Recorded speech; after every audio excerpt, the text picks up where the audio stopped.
नमस्कार। About India channel में मैं अनिल केसी आपका स्वागत करता हूं।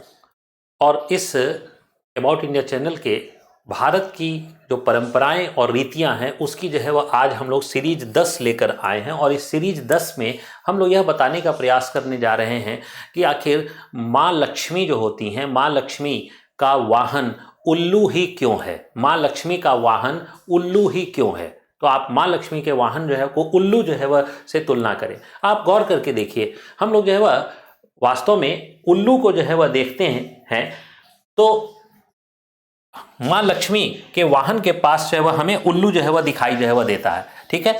और माँ लक्ष्मी को अगर गौर करके देखिए तो माँ लक्ष्मी दरअसल धन और ऐश्वर्य के प्रतीक के रूप में जानी जाती हैं। यानी माँ लक्ष्मी दोनों हाथों से इस प्रकार जो है वह धन को लुटाती हैं और जो है ये सभी को चाहिए। माँ लक्ष्मी जो है वह धन को लुटाती हैं, सभी को चाहिए। माँ लक्ष्मी की आराधना इसलिए जो है वह पॉपुलर हो गई और माँ लक्ष्मी की आराधना खूब जो है वह होने लगी, ठीक है। लेकिन माँ लक्ष्मी के साथ जो उल्लू को जोड़ा गया, अब आप जो है वह गौर करके देखिए तो माँ लक्ष्मी का वाहन जो है वह क्या है, उल्लू।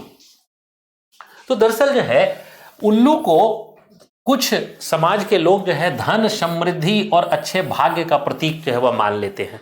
कुछ लोग जो है इसको धन का, समृद्धि का, अच्छे भाग्य का प्रतीक मान लेते हैं। क्यों? क्योंकि माँ लक्ष्मी का वाहन है और माँ लक्ष्मी धन प्रदान करती हैं, तो निश्चित है कि अच्छे भाग्य जो है वह लेके आएगा। धन आएगा तो अच्छे भाग्य लेके आएगा। लेकिन अगर हम अथर्ववेद की जो है वह चर्चा करें तो अथर्ववेद में उल्लू को निरर्ति या निरर्ति के रूप में स्वीकार किया गया। निरर्ति का मतलब जो है वह क्या होता है, the goddess of destruction. Goddess of destruction यानी ये जो गॉडेस कैसी है, डिस्ट्रक्शन की गॉडेस, उल्लू, निरर्ति। अब गौर करके देखिए, मां लक्ष्मी का वाहन उल्लू क्यों, इसके पीछे का दर्शन जो है वह क्या है।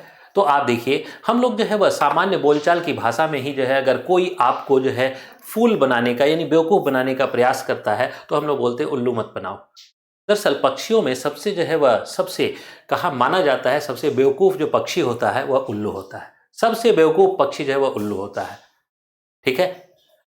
तो माँ सरस जो लक्ष्मी है, माँ लक्ष्मी का वाहन उल्लू, इसके माध्यम से जो है वह देखने का प्रयास किया गया है कि माँ लक्ष्मी धन देती हैं और धन के आने के बाद जो है जो हमारे व्यक्तित्व में अहंकार आ जाता है, जो हमारे व्यक्तित्व में अहंकार आ जाता है वह हमारे विवेक को समाप्त कर देता है, वह हमारे ज्ञान को कम कर देता है। इसलिए जो है उसको उल्लू से जोड़कर देखा गया।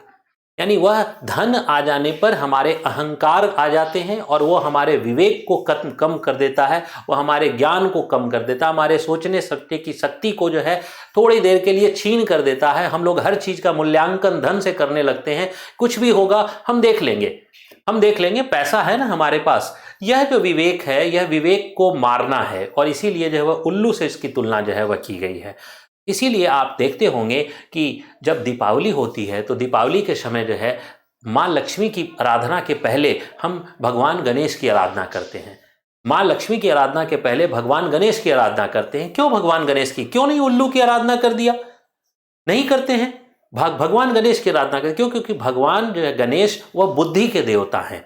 तो भगवान गणेश बुद्धि के देवता हैं, इसलिए हमें धन चाहिए। माँ लक्ष्मी के द्वारा जो है वह हमें धन चाहिए, हमें ऐश्वर्य चाहिए, हमें अच्छा भाग्य चाहिए, लेकिन जो है बुद्धि समाप्त नहीं होनी चाहिए। इसलिए हम जो है वह हर एक दीपावली में, हर एक घर में आप गौर करके देखिएगा कि हम जो है माँ लक्ष्मी की आराधना के पहले गणेश की जो है भगवान गणेश की जो है आराधना करते हैं, ताकि हमारा बुद्धि, हमारा विवेक वह जो है समाप्त नहीं हो, वह बचा रहे और उसके साथ साथ हमें धन की भी प्राप्ति हो। ठीक है, धन्यवाद, थैंक यू।